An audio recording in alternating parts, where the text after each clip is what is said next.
Students, welcome to our channel reaction biology. जैसे कि आपको पता है कि हम रेस्पिरेटरी डिसऑर्डर्स को डिस्कस कर रहे हैं। जो आज हमने रेस्पिरेटरी डिसऑर्डर्स डिस्कस करने हैं उसमें हमारे पास एस्थमा और लंग कैंसर शामिल है। So students, first of all हम एस्थमा को डिस्कस करते हैं।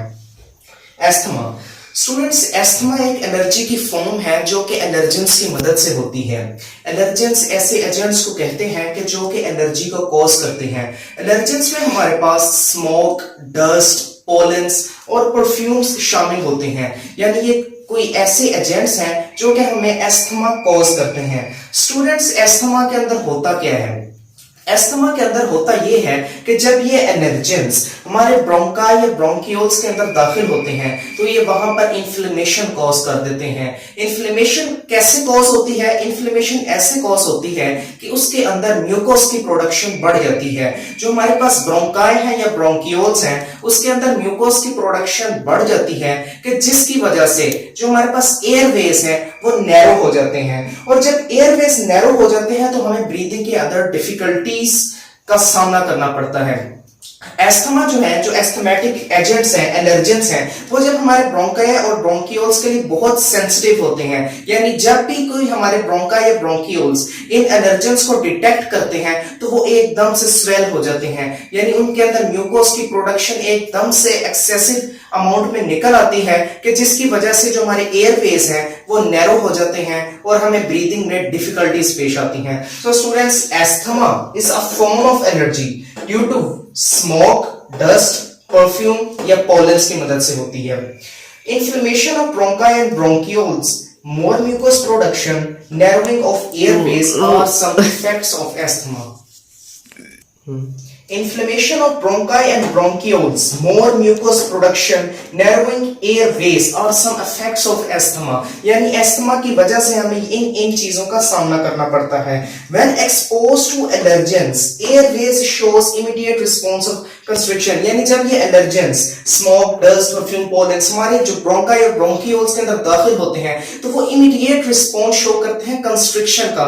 यानी जैसे ही वो allergens इनको टच करेंगे तो ये एकदम से constrict हो जाएंगे, यानी ये सुकड़ जाएंगे, जिसकी वजह से जो एयरवेज है वो नैरो हो जाएंगी। और जब नैरो हो जाएंगी तो क्या होगा? डिफिकल्टी इन ब्रीदिंग, तो सांस लेने में दुश्वारी पेश आएगी। उसके बाद स्टूडेंट्स, इसके सिम्टम्स क्या हैं? सिम्टम्स तो हमें पहला सिम्टम साफ ही पता है कि शॉर्टनेस ऑफ ब्रीथ, यानी सांस लेने में दुश्वारी पेश आती है। उसके बाद वीजिंग, वीजिंग का मतलब यह है कि जब हम सांस ले रहे होंगे तो सीटी नुमा आवाज आएगी। सीटी नुमा आवाज आने को वीजिंग कहते हैं। उसके बाद स्टूडेंट्स, कफ, खांसी होती है और चेस्ट टाइटनेस, यानी चेस्ट के अंदर दबाव सा महसूस होता है।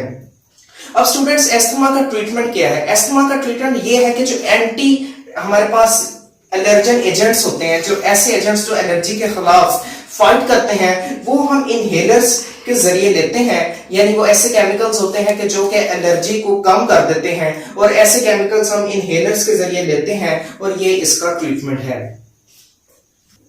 स्टूडेंट्स, जो दूसरा रेस्पिरेटरी डिसऑर्डर हमने डिस्कस करना है वो है हमारे पास लंग कैंसर। सो स्टूडेंट्स, पहले मैं आपको बताता हूं कि कैंसर क्या होता है।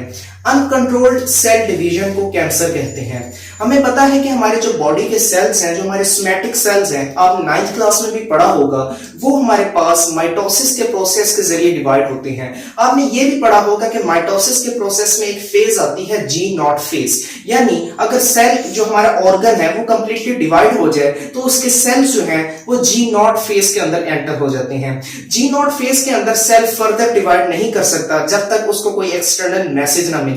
लेकिन कैंसर एक ऐसी कंडीशन है कि जिसके अंदर सेल G0 फेज के अंदर नहीं जाते और उनकी अनकंट्रोल्ड सेल डिवीजन होती है। और ये जो सेल इस प्रोसेस से बनते हैं स्टूडेंट्स, ये एबनॉर्मल सेल्स होते हैं, यानी ये अपने फंक्शन को सही तरीके से परफॉर्म नहीं कर सकते। So students, uncontrolled cell division cancer कहलाती है। और लंग कैंसर क्या होगा कि अगर uncontrolled cell division of lungs हो जाए, लंग के टिश्यूज के अंदर अगर अनकंट्रोल्ड सेल डिवीजन हो जाए तो हमारे पास ये कंडीशंस आती है लंग कैंसर की। स्टूडेंट्स, लंग कैंसर के अंदर होता क्या है? लंग कैंसर के अंदर हमारे पास ट्यूमर्स बन जाते हैं। यानी अनकंट्रोल्ड अगर सेल डिवीजन हो हमारे किसी लंग के टिश्यू के अंदर तो क्या होगा कि उधर इस तरह के ट्यूमर्स बन जाएंगे। ट्यूमर्स हमारे पास ग्रुप ऑफ एबनॉर्मल सेल्स को कहते हैं। यानी जब एबनॉर्मल सेल्स एक जगह इकट्ठे हो जाएंगे तो इसको हम ट्यूमर कहेंगे। As a result of cell division, tumors are formed, may invade the adjacent tissues. Students, अगर ये ट्यूमर्स एक स्पेसिफिक जगह पर हैं, तो ऐसे ट्यूमर्स को हम कहेंगे बिनाइन ट्यूमर्स। यानी अगर इन ट्यूमर्स ने सिर्फ लंग्स को ही अफेक्ट किया हुआ है, उसके एक स्पेसिफिक पोर्शन को अफेक्ट किया हुआ है, तो ऐसा ट्यूमर हमारे पास बिनाइन ट्यूमर कहलाता है। और अगर ये ट्यूमर्स दूसरे बॉडी टिश्यूज को भी इन्वेड करना शुरू कर दें, दूसरे बॉडी के टिश्यू को भी इन्वेड करना शुरू कर दें, यानी अगर ये ट्यूमर इस इलाके में बन गया है, कोई दूसरा बॉडी टिश्यू है उसको इसने इन्वेड कर दिया है, तो ऐसा ट्यूमर जो हमारे पास मैलिग्नेंट ट्यूमर होता है। बिनाइन ट्यूमर इनिशियल स्टेज होती है, जबकि मैलिग्नेंट ट्यूमर की जो स्टेज होती है ये हमारे पास डेंजरस स्टेज होती है, और इसका जो ट्रीटमेंट है वो भी बहुत मुश्किल है। अब स्टूडेंट्स, जो लंग कैंसर है उसके कॉजेस क्या है, ये कैसे होता है? स्टूडेंट्स, जो लंग कैंसर है वो कार्सिनोजेन से होते हैं। कार्सिनोजेन्स ऐसे एजेंट्स होते हैं जो कि कैंसर कॉज करते हैं। तो कैंसर कॉजिंग एजेंट्स कौन से हैं? आयोनाइजिंग रेडिएशंस, यानी अगर आप बहुत ज्यादा एमआरआईज, एक्सरेज, अल्ट्रावायलेट रेज से एक्सपोजर खाते हैं तो आपको कैंसर हो सकता है। और कैंसर आपको लंग कैंसर ही स्पेसिफिकली नहीं हो सकता, बल्कि आपको और भी बॉडी कैंसर्स हो सकते हैं। लंग कैंसर कोई स्पेसिफिक नहीं है। सो स्टूडेंट्स, कार्सिनोजेंस में हमारे पास आयोनाइजिंग रेडिएशंस, जिसके अंदर एक्सरेज, अल्ट्रावायलेट रेज शामिल होती हैं। उसके बाद वायरल इन्फेक्शंस, अगर आपको कोई किसी वायरस ने अटैक कर दिया है तब भी आपको कैंसर हो सकता है। उसके बाद जो स्टूडेंट्स, कैंसर का एक मेजर कॉज है वो हमारे पास स्मोकिंग है। सिगरेट नोशी करने से कैंसर हो जाता है, और जो कैंसर का जो सबसे मेजर कॉज है वो हमारे पास स्मोकिंग ही है। Major cause of cancer is smoking. अब students, bad effects of smoking को हम डिस्कस करेंगे, लेकिन उससे पहले मैं आपको एक टर्म बताना चाहता हूं जो कि हमारे पास passive smoking. Students, passive smoking ये है कि अगर कोई पर्सन सिगरेट पी रहा है, स्मोकिंग कर रहा है, तो वो जो स्मोकिंग कर रहा है वो डायरेक्ट स्मोकिंग कर रहा है, यानी वो जो सिगरेट के फिल्टर्ड एंड के जरिए टोबैको, निकोटीन अपनी बॉडी में लेके जा रहा है। अब जो स्मोक उसकी बॉडी से बाहर निकलती है, अगर वो कोई दूसरा बंदा इनहेल करे तो ऐसी स्मोकिंग को हम कहते हैं passive smoking. Students, direct smoking इतनी डेंजरस नहीं है जितनी पैसिव स्मोकिंग डेंजरस है। क्यों स्टूडेंट्स? क्योंकि जब डायरेक्ट स्मोक हम लेते हैं, वो सिगरेट के पीछे एक फिल्टर होता है, उसके जरिए हमारी बॉडी के अंदर जाती है। जबकि जो पैसिव स्मोकिंग होती है, एक तो स्मोक पेशेंट जो हमारे पास सिगरेट नोशी कर रहा है शख्स, उसकी बॉडी से आती है। अगर उसकी बॉडी के अंदर कोई वायरल इन्फेक्शन या कोई डेंजरस हमारे पास बैक्टीरियल डिजीज हो, वो भी स्मोक के अंदर शामिल हो सकती है। और जो इनहेलर है वो उसकी बॉडी के अंदर दाखिल हो सकती है। और ये जो स्मोक दाखिल होती है ये किसी फिल्टर के जरिए दाखिल नहीं होती, बल्कि डायरेक्ट उसकी बॉडी के अंदर दाखिल होती है, जो कि उसके अंदर सीरियस कॉम्प्लिकेशंस कॉज कर सकती है। So students, the inhalation of smoke from another smoking is called passive smoking. Passive smoking एक important short question भी है। अब स्टूडेंट्स, लंग कैंसर की वजह से 1.3 million deaths all over the world per annum होती हैं। WHO ने एक काम किया है कि हमारे जो टीवी एडवर्टाइजमेंट होती है उसमें जो सिगरेट्स की उसने एडवर्टाइजमेंट रोक दी है कि इसके जरिए जो है हमारे पास नौजवान अगर वो एड्स देखते हैं तो उनके अंदर सिगरेट नोशी करने का कोई जज्बा पैदा होता है। तो इस वजह से उन्होंने WHO ने जो सिगरेट नोशी के एड्स हैं उसको रोक दिया है। स्टूडेंट्स, कुछ लोग कहते हैं कि जो हमारे पास सिगरेट नोशी से सिर्फ हमें लंग कैंसर ही होता है, लेकिन स्टूडेंट्स अब जो हम टॉपिक पढ़ रहे हैं बैड इफेक्ट्स ऑफ स्मोकिंग, आपको बखूबी आप इस बात से बखूबी आगाह हो जाएंगे कि स्मोकिंग करने से न सिर्फ लंग कैंसर होता है बल्कि हमें अ नंबर ऑफ डिजीजेस लग सकती हैं। So students, smoking, chemicals in cigarette and smoke contribute to smoking. अब स्टूडेंट्स, स्मोकिंग करना डेंजरस क्यों है? स्मोकिंग करना डेंजरस इसलिए है कि जो हमारे पास सिगरेट होती है उसके अंदर बहुत सारे टॉक्सिक रिएजेंट्स पाए जाते हैं जो कि हमारी बॉडी के बहुत से पार्ट्स को डिस्टर्ब करते हैं। और स्टूडेंट्स, जो पहला हमारे पास टॉक्सिक रिएजेंट है वो है हमारे पास टोबैको, जिसको हम उर्दू में तंबाकू भी कहते हैं। It contains 4000 different chemicals. Tobacco के अंदर 4000 डिफरेंट केमिकल्स होते हैं। जो टोबैको स्मोक होती है, सिगरेट के अंदर से जो धुआं निकलता है उसके अंदर से 4000 डिफरेंट केमिकल्स होते हैं कि जिनमें से 50 जो केमिकल्स होते हैं वो कार्सिनोजेंस होते हैं। हमने लंग कैंसर के कॉजेस में पढ़ा, कार्सिनोजेंस क्या होते हैं, जो कैंसर कॉज करते हैं। यानी 4000 में 50 ऐसे केमिकल्स हैं जो कि हमारी बॉडी के अंदर कैंसर कॉज कर सकते हैं। और वो कैंसर ना सिर्फ लंग कैंसर हो सकता है, बल्कि हम आगे पढ़ेंगे कि बहुत से बॉडी ऑर्गन्स का भी कैंसर हो सकता है। अब स्टूडेंट्स, जो दूसरा इसके अंदर टॉक्सिक रिएजेंट पाया जाता है हमारे पास सिगरेट के अंदर, वो है हमारे पास निकोटीन। निकोटीन स्टूडेंट्स एक पावरफुल पॉइजन है, ये एक जहर है जो कि प्लांट्स को एज एन इंसेक्टिसाइड दिया जाता है कि उन पर कीड़ा ना लगे। लेकिन स्टूडेंट्स, जो ये निकोटीन है ये हमारी सिगरेट के अंदर भी इस्तेमाल होता है और ये क्या करता है कि हार्डन्स द कैपिलरीज वॉल्स। जो हमारी ब्लड की कैपिलरीज हैं वो एक्सपैंड कॉन्ट्रैक्ट हो सकती हैं ताकि उनके अंदर से रेगुलेशन ऑफ ब्लड फ्लो कायम रह सके। लेकिन अगर हम स्मोकिंग करेंगे तो ये हार्ड कर देंगे कैपिलरीज की वॉल्स को, कि जिसके जरिए जो ब्लड फ्लो है वो इतना कंसिस्टेंटली नहीं हो सकेगा और हमें इसके जरिए जो हार्ट डिजीजेस हो सकती हैं, उसके बाद हमारा ब्रेन भी डैमेज हो सकता है अगर कैपिलरीज हार्ड हो जाए।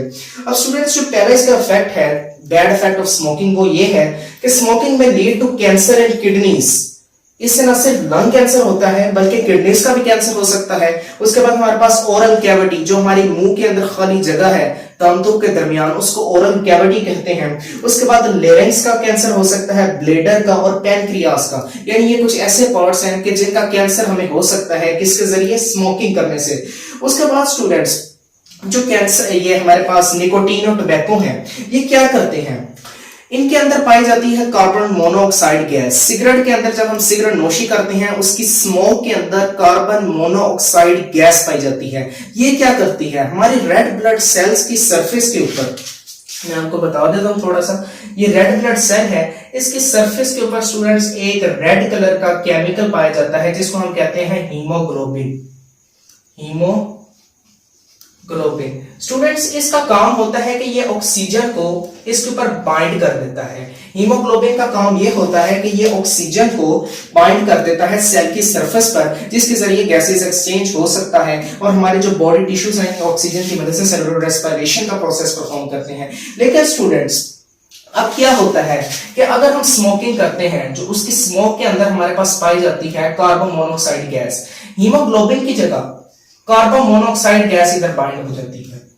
जब कार्बन मोनोऑक्साइड गैस हीमोग्लोबिन की सरफेस के ऊपर बाइंड हो जाती है, ये हीमोग्लोबिन की सरफेस है, इसके ऊपर जब कार्बन मोनोऑक्साइड गैस बाइंड हो जाती है तो क्या होता है कि जो ऑक्सीजन गैस है वो इसके ऊपर बाइंड नहीं हो सकती, कि जिसकी वजह से हमें ब्रीथिंग के अंदर डिफिकल्टीज पेश आ सकती हैं। Carbon monoxide binds with the haemoglobin and reduces the oxygen binding capacity of the hemoglobin, जिसकी वजह से हमें ब्रीदिंग डिफिकल्टीज पेश आ सकती हैं।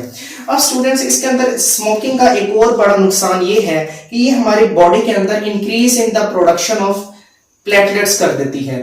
जब हमारे ब्लड के अंदर प्लेटलेट्स की कंसंट्रेशन ज्यादा हो जाएगी तो हमारा जो ब्लड है वो गाढ़ा हो जाएगा, विस्कस हो जाएगा, और जब हमारा ब्लड विस्कस हो जाएगा तो वो हमारी ब्लड कैपिलरीज के अंदर हम उसको कह सकते हैं कि जमा होना शुरू हो जाएगा, जमना शुरू हो जाएगा। और जब हमारी ब्लड कैपिलरीज के अंदर ये थिक ब्लड यानी प्लेटलेट्स कंटेनिंग ब्लड, जिसके अंदर कंसंट्रेशन प्लेटलेट्स की बहुत ज्यादा है, वो अगर ब्लड वेसल्स के अंदर एक्यूमुलेट होना शुरू हो गया तो ये हमें आर्टियोस्क्लेरोसिस, ये एक आर्टरीज की डिजीज है, एक ब्लड वेसल्स की डिजीज, आपने 9th क्लास में पढ़ी होगी, कि जिसके जरिए जो हमारी ब्लड कैपिलरीज या ब्लड आर्टरीज की वॉल है वो हार्ड हो जाती हैं और ये हमें हार्ट डिजीजेस की तरफ कंट्रीब्यूट कर सकता है। अब स्टूडेंट्स, जो उसका दूसरा इफेक्ट है स्मोकिंग का, वो ये है कि ये increase the chances of viral infections. ये जो हमारी बॉडी के अंदर वायरल इन्फेक्शंस हो जाते हैं, ये इनके चांसेस को भी इंक्रीज कर देता है। इनके चांसेस को इंक्रीज कैसे कर देता है कि ये इम्यूनिटी को भी रिड्यूस कर सकती है स्मोकिंग, यानी जो आपका इम्यून सिस्टम है ये उसको भी डिस्टर्ब करती है, कि जिसकी वजह से आपको वायरल इन्फेक्शंस बहुत ज्यादा हो सकते हैं। टीबी यानी tuberculosis chances increases from 2 to 4 times, यानी जो टीबी के चांसेस हैं वो 2 से 4 गुना बढ़ सकते हैं। उसके बाद निमोनिया के जो चांसेस हैं वो भी 4 गुना बढ़ सकते हैं अगर आप स्मोकिंग करते हैं। अब स्टूडेंट्स, इसका एक और फैक्ट ये है कि responsible for the weakening and the straining of teeths, यानी अगर आप स्मोकिंग करते हैं तो आपके दांत हैं वो वीक हो जाते हैं और उसके साथ साथ स्ट्रेनिंग यानी उन पर कोई निशान वगैरह लग जाते हैं, पर दाग धब्बे लग जाते हैं हमारे पास, स्टेनिंग ऑफ द टीथ्स। उसके बाद students, tooth loss is 2 to 3 times higher in smokers than in non smokers, यानी जो दांत गिरने की बीमारी है वो स्मोकर्स में ज्यादा होती है बनिस्बत नॉन स्मोकर्स के। तो स्टूडेंट्स, आजकल ये हमारा टॉपिक था और हमारे पास ये जो चैप्टर है, चैप्टर नंबर 10 गैसियस एक्सचेंज, आज खत्म हो चुका है। सो स्टूडेंट्स, नेक्स्ट लेक्चर में हम आएंगे एक नए चैप्टर के साथ जो कि हमारे पास homeostasis, chapter number 11। So students, आज के लिए इतना ही। उम्मीद करता हूं कि आपको आज के लेक्चर की समझ आई होगी। Take care students and Allah Hafiz.